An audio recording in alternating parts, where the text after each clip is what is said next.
There's a lot of things that can wreck your chances to do well. We live in a rather dangerous world, so you got to be not only wise, you got to be careful. And attitude diseases are deadly. I mean, they'll destroy all the good things you start. So we'll go through those attitude diseases, how to spot them, how to look for them, what they are, and the cure. And I'm a pro on these because I've had them all, so I can give you excellent advice on these. Here's the list. Attitude diseases. Number 1 is indifference. The shrug of the shoulder. The guy's not even concerned. He's just drifting. There's one problem with drift. You cannot drift to the top of the mountain. The guy says, well, I can't see getting all that worked up. Well, to be any kind of winner, you gotta get worked up. Here's the key to the good life. Learn to put everything you've got into everything you do. Whatever you are doing, pour it on. It will quickly open up into opportunity or quickly disclose to you that you ought to be doing something else. The delusion is, if I had a better job, I'd really pour it on. See, that's delusion. Wherever you are, pour it on. See, that'll help change your life. Get rid of this disease. Here's the next attitude disease, indecision. Mental paralysis. The guy can't make up his mind and it becomes a disease. Pretty soon he knows he's got it. The guy says, well, I know I'm on the fence. But he says, what if I get off on the wrong side? Listen, after a while it doesn't matter. Just get off. Any side will do. Here's the best way to live. One way or the other. That's best. Pick a direction and go with everything you got. Just pick one and go. Somebody says, yeah, but what if it's the wrong direction? You'll find out quicker. A life full of adventure is a life full of many decisions. The ones that turn out to be wrong give you better experience to make better decisions. So don't see how many decisions you can get out of, see how many you can get into. That's where the adventure is. So shake off this disease, indecision. The next one is doubt. Doubt's like a plague. And one of the worst is self-doubt. There are many, but that's one of the worst. The guy doubts himself, doubts if it'll last that long for him, doubts if he can do that well, doubts if he can make that much, doubts if he can accomplish all that. A chronic, excellent self-doubter. You can imagine what damage that does to your future. So here's the key. Turn this coin over and become a believer.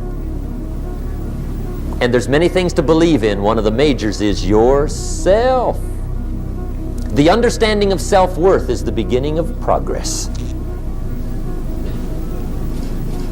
Now, if those three don't get you, this one will. Worry. That's a devastating disease. Worry. Worry causes health problems, social problems, personal problems, family problems. It's devastating. Worry long enough, it'll drop you to your knees. Could reduce you to begging. I know how bad this one is. I used to have it bad. I used to be known as a super worrier. Not a super warrior. No, super worrier. My family wished I'd have been a warrior. I got those years to make up for. But I tell you what, my advice to you is do what I finally did on worry. Give it up. Who needs it? I'm not saying it's easy. I'm saying it's worth it. It took me almost 1 year to kick the worry habit, and it was not an easy year. It was one of the toughest years I ever spent, but I finally got that monkey off my back. And I discovered you could live the most incredible life free of worry. Not free of challenge, not free of difficulty, free of worry. I learned how to do it, and you can. Here's the next attitude disease. Over-caution. Some people never will have much. They're too cautious. Now, you can also be too reckless, but you can also be too cautious. This is called the timid approach to life. And my caution was always the risk. Risk used to drive me right up the wall. I used to say, what if this happens? It's called the language of the poor. What if this happens? And on top of that, if this was to happen, look at the fix I'd be in. I better not try. I could always ace myself out. Then I'll tell you what changed my whole life when I finally discovered it's all risky. The minute you were born, it got risky. If you think trying is risky, wait till they hand you the bill for not trying. If you think investing is risky, wait till you get the tab for not investing. See, it's all risky. Getting married is risky. Having children is risky. Going into business is risky. Investing your money is risky. It's all risky. I'll tell you how risky life is. You're not going to get out alive. That's risky. The Englishman says, well, if that's the way it's going to work out, let's give it a go. Right, that's what it's for. Give it a go. Somebody says, yeah, but I'm looking for safety and security. Fine, then huddle in a corner. We'll cover you with a sheet, bring you 3 meals a day. And we'll protect you, feed you, look after you, care for you. We won't let anything happen to you. And you'll probably live to be 100. The guy said, well, yeah, I'd live to be 100. But what a way to live. Right. What a way to live, safe and secure. Don't ask for security. Ask for adventure. Better to live 30 years full of adventure than 100 years safe in the corner. Here's the next attitude disease. We're almost through with this motley list. In fact, we're almost through. Hang on. The next one is pessimism. Pessimism, the deadly disease of always looking on the bad side, the problem side, the difficult side, checking all the reasons why it can't be done. The poor pessimist leads an ugly life. He doesn't try to figure out what's right. He tries to figure out what's wrong. He doesn't look for virtue. He looks for faults. And when he finds them, he's delighted. How ugly. This is the poor guy who looks through the window, doesn't see the sunset. He sees the specks on the window.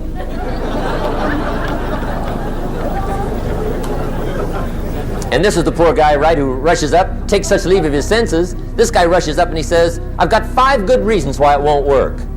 He's so dumb he doesn't know all he needs 1. He's got 5.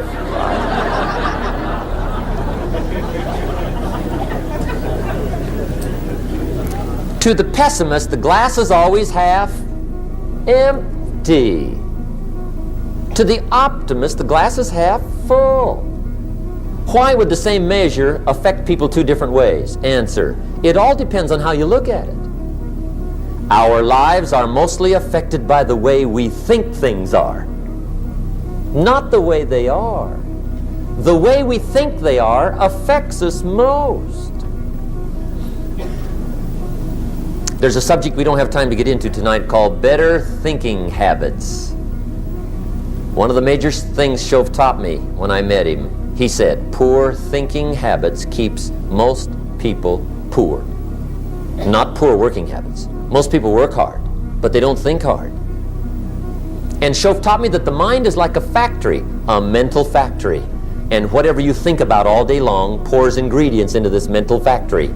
And that's what builds the economic, social, financial fabric of your life. As you think, so you become. How awesome. When he talked about poor thinking habits, he had me. I used to start the day reading the morning newspaper. I mean, you can believe that or not. I'd get a cup of coffee and read the paper. I'd load up on wars and riots and murders and stabbings and killings and bank robberies and muggings and car wrecks and tragedies. I'd even read the back pages. I seem to like that stuff for some weird reason. I'd load up on all that, and then I'd start the day. You can imagine the kind of days I used to have. You walk around on your financial knees. They call you economic pee-wee. The guy says, I want to be a great leader. Wonderful. The first thing we do is follow him to his house. When we get there, we walk in and check his library, number 1. Somebody says, well, why check his library? The reason is because What a man reads pours massive ingredients into his mental factory, and the fabric of his life is built from those ingredients. You would not believe what some people have got in their house to read. You would not believe. One of the best dressed up words I know for a lot of it is trash. Can you imagine dumping a barrel of trash into this mental factory every day and coming out with a rich, dynamic, positive life? It can't be done. You might as well try making a cake with cement. The kids back in Danbury, Connecticut, high school, they're asking me questions one day. I'm talking to the kids. Kids got good questions these days. One of them said to me, Mr. Rohn, how do you build the good life? I said, it's simple. It's not easy, but it's simple. Here's how you build anything. Select the right ingredients, keep out the wrong ingredients, and it starts with thought. Everything starts with thought. So you must be wise and careful what you think about, because that starts everything. I asked the kids, what would happen if somebody dropped sugar in my coffee? They said, well, you'd be okay. I said, what if somebody dropped strychnine in my coffee? They said, well, you'd be dead. I said, correct. Lesson 1. Life is both sugar and strychnine. You gotta be careful. I said, what if my worst enemy drops in the sugar? They said, will you be okay? I said, what if my best friend, even by accident, drops in the strychnine? They said, well, you'd be dead. I said, correct. Lesson 2, watch your coffee.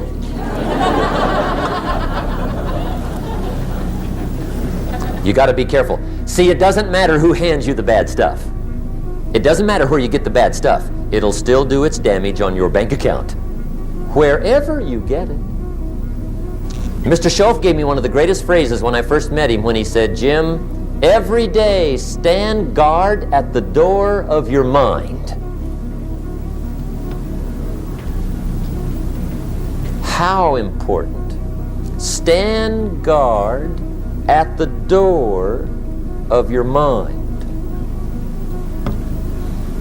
And you decide what goes into your mental factory. Don't let anybody just dump anything they want to in your mental factory, because you've got to live with the results. Okay, here's the last disease, and we're through with this list. The last subject is very brief. The last disease, but this one is deadly. Engage in this one, indulge in it even slightly, and you might as well forget the future, because it's going to forget you. Complaining, crying, whining, griping. A Bible word called murmuring. See, that'll ace your future. Spend 5 minutes complaining, and you have wasted 5. And you may have begun what's known as economic cancer of the bone. Surely they will soon haul you off into a financial desert and there let you choke on the dust of your own regret. I hope I said that well, so you won't forget. It's a deadly disease. Just be on the lookout of the things that can destroy all the good you start. The war is on. And this evening, tomorrow, mentally, personally, socially, economically, you got to make sure you're winning the war. And this is part of it.